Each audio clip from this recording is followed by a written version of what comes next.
con él porque dentro de un ratito este periodista deportivo, que además es docente, se tiene que ir a tomar examen, además de hacer radio, bueno, de hacer tele, de hacer viajes por todos lados con el fútbol.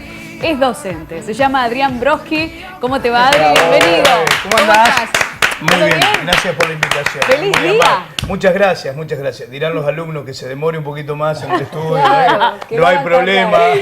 Después van a tener menos tiempo para hacer el examen, así que no, te tenemos que liberar tempranito. Gracias por la invitación y gracias por el saludo. Nos hace muy bien a los periodistas en general, las personas en general nos hacen muy bien los reconocimientos y los saludos. Por ahí decimos, no, viste que por ahí tenemos eso de que todos los días es el día de la madre o del amigo, pero son buenos los momentos en los que se puede hacer un stop y bueno, recordar muchas cosas. Lo mismo pasa con el Día del Periodista Deportivo, así que les agradezco. Para entender el deporte, ¿a veces es necesario practicarlo? No necesariamente. Ajá. Sí, yo creo que te da un plus. O sea, todos aquellos que somos periodistas deportivos, seguramente cuando éramos chicos jugábamos en el potrero, en el campito, ¿no? Ajá. Y fuimos conociendo, yo siempre digo que las reglas del fútbol se van conociendo de manera vulgar.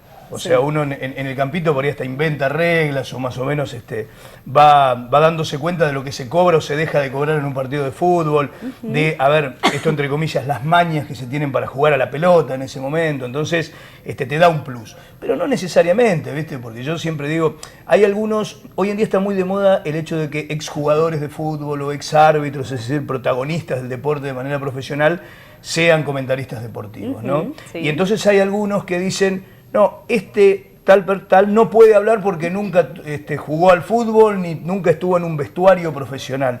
Y yo digo, no es necesario, porque claro, a ver, los historiadores no cruzaron con San Martín los Andes, ¿no? Y sin embargo pueden hablar con absoluta autoridad de historia. Entonces, me parece que te da un plus de conocimiento, pero no es condición sine qua non. Vamos con Andrea Palero. Además me parece que la visión del periodista es justamente esa, es ser un poco más neutral y ser un observador. Justamente, no parte involucrada. Yo creo que el deportista tiene su corazoncito puesto en algún lado y el periodista deportivo no. ¿Qué te llevó a elegir entre tantas cosas periodismo deportivo? Mira, yo siempre digo que para ser periodista en general y fundamentalmente periodista deportivo, explico esto de que hago por ahí una división porque periodista deportivo, en el periodismo deportivo está involucrada la pasión. Que Sin por ahí, duda. a diferencia de otra clase de periodismo, donde vos informás acerca de determinado tema y la gente lo escucha, lo recibe, por ahí tenés una opinión que coincide con la de la gente o no, pero en el periodismo deportivo hay un sentimiento muy profundo de por medio. Por ejemplo, en Santa Fe hacia Colón o Unión, Boca o River o cualquier otro deporte. Entonces yo digo que el periodista deportivo esencialmente nace periodista deportivo. Ya tiene esa pasión, ya tiene ese cosquilleo en la panza desde niño, ¿no? Pero digo también que en estas épocas es fundamental, necesario, indispensable ir perfeccionando eso que se trae de cuna, ¿no? Por eso yo digo antes, hay grandes periodistas deportivos que no tuvieron la posibilidad de estudiar y de perfeccionarse y de capacitarse porque no era común en otras épocas los institutos o las facultades de periodismo deportivo. Cierto, Hoy que sí uno tiene la posibilidad de acceder y de capacitarse, creo que es necesario. Para los chicos es por lo menos lo que yo siempre les aconsejo. Pero digo, ser periodista deportivo es nacer ya con esa inquietud y después ir perfeccionándolo, ¿no? Por supuesto. Adrián, siempre tenemos referentes en el periodismo, en el caso de nosotros, pero en todos los ámbitos de trabajo hay referentes, gente que nosotros veíamos y que en algún punto aplicamos parte de lo que aprendemos viéndolos trabajar, ¿no? ¿Quiénes fueron tus periodistas deportivos referentes, relatores fundamentalmente, y qué tanto aplicás de lo que veías en ellos hace algún tiempo a estos tiempos? Porque el relato también va cambiando, los públicos y las audiencias también van cambiando. Qué buena reflexión. Vos sabés que yo sin dudas mi referente como relator fue Víctor Hugo Morales. Y por qué también lo expreso hasta con orgullo, ¿no? Porque yo soy oriundo de Concordia. Concordia está sobre la costa del río Uruguay frente a la República Oriental del Uruguay. Sí, señor. Con mucha penetración de radio uruguaya. Entonces, cuando éramos chicos con mis hermanos, somos 3 varones seguidos, muy futboleros los 3 en ese momento. Ahora solamente yo me volqué al periodismo deportivo, ¿no? Otros psicólogos, está mucho mejor. Pero bueno, entonces escuchábamos las transmisiones de CX12 Radio Oriental de Montevideo. No nos interesaba casi nada el partido que se jugaba entre Huracán Buceo y Peñarol, ¿viste? Pero sí nos interesaba escuchar la transmisión. A mí me apasionaba escucharlo a ese relator uruguayo con tanta vehemencia, pasión, con tanta riqueza de vocabulario, con tanta metáfora, con tanta creatividad para describir lo que en definitiva es un partido de fútbol. Sí. Entonces, Un show. Claro, Un show. y las cosas que llegábamos a hacer, por ejemplo, grabábamos el partido con mis hermanos y hacíamos una síntesis en el viejo doble casetera, ¿no? Claro, Grabábamos y hacíamos una síntesis después del relato. Qué Mirá, bueno. de qué manera me apasionaba ese relato. Después cuando en el año 1981, yo era muy chiquito todavía, vino Víctor Hugo a la Argentina, yo me jactaba de decir, no, yo ya lo conozco. Este que vino a trabajar en la Argentina es el relator de CX12 Radio Oriental. Así que, más allá de la nueva temática que aborda Víctor Hugo Morales ahora en los tiempos modernos, que le genera, creo que también media biblioteca a favor y media en contra, Sí. aquel relator de fútbol, aquel narrador deportivo, para mí fue el más admirado de chico. Pero aquella poesía que acompañaba el relato, hoy no se utiliza tanto, me parece. Por eso hablaba de una diferencia. Uno siempre lleva en el trabajo a quienes veíamos cuando éramos chiquitos, lo lleva en el trabajo, lo tiene presente permanentemente. Pero aquel relato de Víctor Hugo en la radio de Uruguay, hoy tal vez no se podría aplicar con el público que hoy escucha la radio. Puede ser, yo igual no renuncio, no renuncio. No, vos tenés mucha poesía en tu relato. Claro, bueno, y yo no renuncio al buen gusto y al tratar de ser creativo, a tratar de crear imágenes a través de las palabras, Correcto, claro. al tratar de ser buen combinador de palabras y asociar el fútbol con otras cuestiones que son mundanas Está y que bueno, tienen está que ver bueno. con la literatura, con el cine, con lo nuestro, con lo cotidiano, con hacerme la idea de dónde está escuchando la radio el hombre con su esposa cebándole mate y el hijo jugando en el jardín. Todas esas cuestiones que hacen al folclore del fútbol, yo no renuncio. Hoy hay muchos relatores, ¿verdad?, que a lo mejor cree que se necesitan palabras vulgares, soeces, malas palabras, para poder describir una situación, y a mí yo no renuncio a lo otro, ¿no? Comparto. Que sigue siendo, me parece, el gusto de la mayoría. Adrián, ¿cómo te analizás después, digamos, en el hoy, viendo un poquito el camino hacia atrás? Con una vergüenza bárbara de creer que era bueno hace unos años atrás. Bárbaro. Porque No, creciste más. Mirá, yo creo que en general los relatores de fútbol somos bastante soberbios y agrandados. Creemos que sabemos todo, que tenemos una narrativa genial, pero eso, ¿sabes cuándo lo creemos? En el comienzo. Sí. Y entonces, cuando empezamos, creemos que hay muy poco para aprender, entonces nos grabamos y escuchamos los goles, decimos, che, mirá qué relator que soy, por favor. Entonces yo digo que no es ningún pecado haber sido un relator muy recién iniciado hace muchos años atrás, Sí. sino que el pecado era creerme que era bueno en ese momento, ¿no? Entonces yo por ahí tengo viejos cassettes de los comienzos, allá por fines de los 80, y escucho esa narración y digo, che, yo creía que era bueno en este momento. Pero en ese ¿Cuánto me momento lo faltaba? hacías lo mejor que Sí, podías. es verdad. Es la Pero búsqueda por de eso te hacer... digo, sí. era lo que había, pero yo creía que ese era el producto final, que Sí, no, sí, sí, que no soy se un podía capo. mejorar mucho, ¿viste? Ajá. Y después me di cuenta que, bueno, que un montón de... Bueno, Víctor Hugo, vos sabés que Víctor Hugo en su momento, cuando él tenía 30 o 31 años, escribió un libro que narraba sus memorias de alguna manera. Ajá. Entonces después, con el tiempo, Víctor Hugo hace un reconocimiento de que le da mucha vergüenza no haber escrito el libro porque era lo que él en ese momento podía escribir, Sí. ¿Cómo? sino el creer que tenía derecho a escribir sus memorias cuando tenía 30 años y le faltaba más de la mitad de la vida. Era un niño a los 30 años. Era precoz, Claro. era Claro, precoz. entonces- Bueno, mira con quién estás Ahí ahí. está. Ahí está, Mirá mirá, con quién sí, estás. sí, sí. ¿Eh? Sí, fue, la verdad que... Bueno, Yo y ahí está también la la- segunda. el bueno, equipo todo de Deporte 9, ¿no? El equipo de Deporte 9, un equipo bárbaro. Histórico. realmente. Deporte. Que bueno, Con vos hace Hugo, con poco que Diego estás Latorre. en LT9, hace poco que estás, digo, dentro vuelta. del Negro plantel, claro, público. de vuelta en LT9, pero con ellos toda la vida compartiste. con- Amigos de toda la vida. Yo llegué a LT9 en el año 1997. Sí. Así que esto estamos hablando de 20 años atrás. ¿Estaba Sí. Ricardo ya? Mucho. Ricardo ya se había ido. Ah, se había ido. Ya se había ido. Yo llegué, anteriormente estaban Hugo Sánchez que relataba, Gustavo Borsato que era el otro relator, y Hugo había dejado el relato y yo llegó para relatar junto con Gustavo.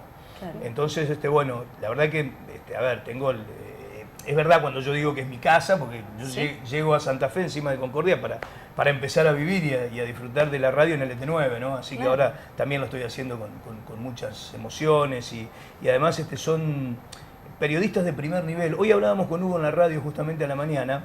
Él tuvo oportunidad, Hugo Sánchez, de haber estado durante 5 años en Radio Rivadavia, en el momento de que Rivadavia era un ícono para Sí. el periodismo deportivo a nivel nacional, con un José María Muñoz que tenía un 95% de audiencia, ¿no? Claro. Y una oral deportiva, que justamente el Día del Periodista Deportivo tiene que ver con ese comienzo de la oral deportiva, que en ese momento era iniciada por el Mundo Campañales, después llevó su nombre, ahora lleva el nombre de José María Muñoz.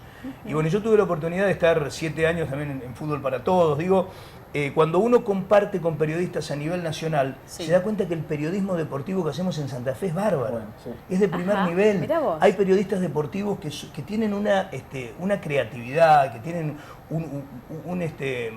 un don para hacer periodismo deportivo que está por encima a lo mejor de aquellos que nosotros vemos a nivel nacional, que le damos mucho más trascendencia, porque le dan trascendencia a los medios en donde trabajan, ¿no? Pero digo, y lo compartíamos con Hugo, que el periodismo deportivo que hacemos en Santa Fe realmente es muy bueno, ¿no? Adri, decíamos que te toca la parte de la docencia, que te gusta hacerlo, si no, no lo harías obviamente.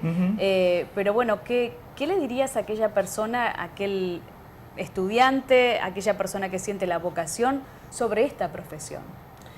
Mirá, yo siempre digo que tenemos que tomarla con muchísima responsabilidad.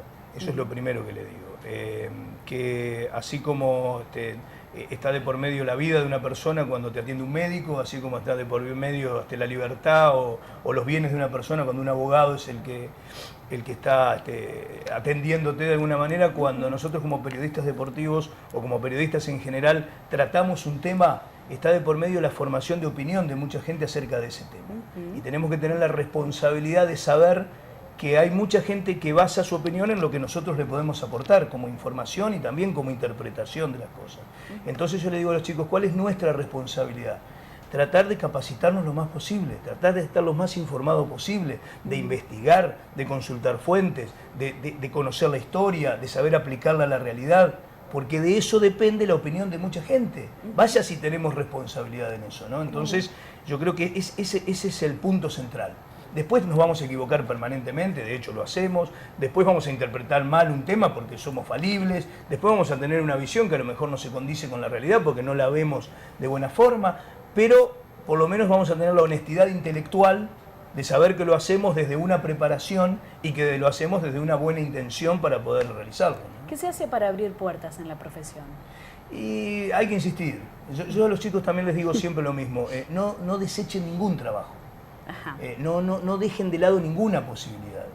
Por más que sea la más modesta FM de barrio que escuchan 2 personas y tiene un radio de una manzana a la redonda, háganlo con la misma pasión que si estuvieran en Radio Rivadavia o Continental. Si ustedes escriben para un sitio de internet y saben que lo leen muy poco, igual háganlo como si estuvieran en el medio de mayor difusión de la Argentina.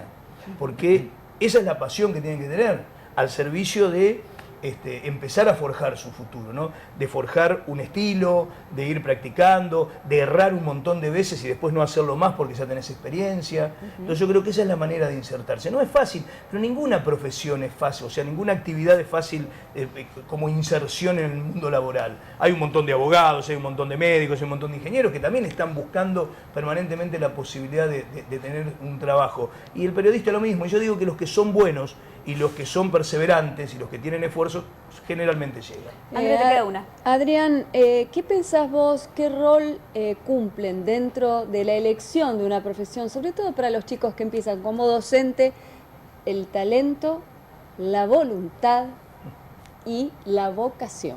Y bueno, son 3 términos que usaste que me parece que tienen que ir mezclados, ¿no? En toda actividad se requiere talento, o sea, eso que yo digo que es el don natural. Lo que Mirá, viene de fábrica. voy a contar una pequeña anécdota, así si me lo permiten. León Nasnudel fue el creador de la Liga Nacional de Básquetbol, un personaje excepcional, ¿no? Que tiene una sabiduría popular única. Entonces, León Nasnudel siempre contaba que cuando un entrenador de básquetbol le decía a él, jactándose, mira, aquel lo hice yo, aquel jugador, él sacaba de un bolso grandote que tenía una billetera y le mostraba a los 2 hijos en una foto y le decía, mira, estos son los únicos que creo que hice yo, porque todos los otros no se hacen porque vos los formé solamente. Hay que tener 3 cosas, 3 condiciones. Una, lo que se trae de cuna, lo natural, lo esencial, lo que hablábamos. Otra, justamente los entrenadores, que son un eslabón de esa cadena, aquellos que te van enseñando cómo se van haciendo las cosas, van puliendo ese talento natural. Y la otra, la competencia. Lo otro, estar permanentemente realizando el oficio, permanentemente jugando al básquet, rozándose con los mejores. Estos 3 fundamentos fueron lo que lo llevaron a León Nasnudel a crear la Liga Nacional de Básquetbol en nuestro país. Un básquetbol que en ese momento, saliendo 10º en un mundial, era un éxito, un logro impresionante. Y a partir de la creación de la Liga Nacional de Básquetbol, terminó siendo subcampeón del mundo, campeón olímpico, con jugadores en NBA, con triunfos internacionales, con jugadores distribuidos en todo el mundo. Entonces digo, vaya si tenía razón León Nasnudel en esa descripción. Y yo digo, para un periodista deportivo, y que puede ser aplicable a cualquier actividad, también se necesita eso. Primero, lo que se trae de cuna. Si vos realmente tenés la esencia para una profesión, tenés que desarrollarla.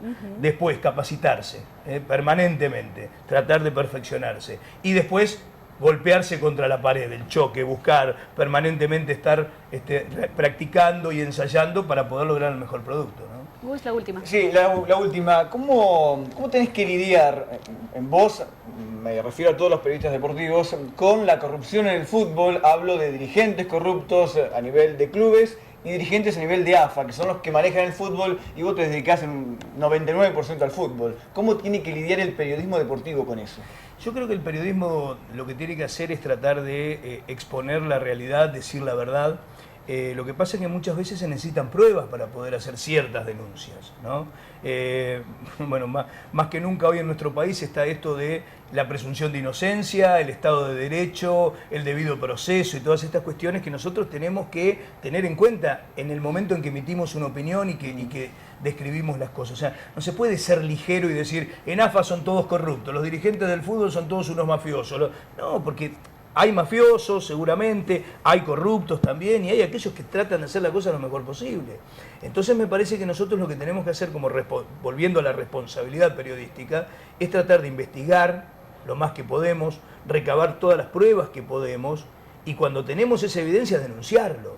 No dejarnos llevar, que es difícil, por el miedo, porque realmente en el mundo del fútbol esto de tener miedo no es solo para los periodistas, sino para los dirigentes y demás.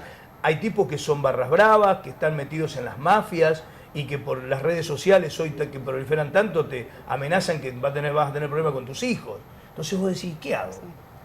¿Me hago el paladín y sigo investigando y sigo adelante a riesgo de que mi familia tenga algún problema? ¿O más vale me quedo callado y lo único que hago es narrar cómo metió el cabezazo el jugador? Ni hablar de las ciudades chicas como Santa Fe, por ejemplo. Claro, a mí me ha pasado y a muchos también, que vos te sentís amenazado por decir cosas, te da miedo, pero yo creo que hay que tener, los dirigentes al aceptar el cargo de dirigente, al presentarse, los periodistas al tratar de enfrentar la realidad, tenemos que tener la mayor valentía posible para denunciar cosas que tenemos probadas, ¿no? Además de valentía, de talento, tiene grandeza, tiene la humildad de los grandes. Adrián Broski con nosotros, feliz día, Bueno, y gracias por venir. Gracias por la invitación. Muchas gracias, de verdad. Gracias, Adri.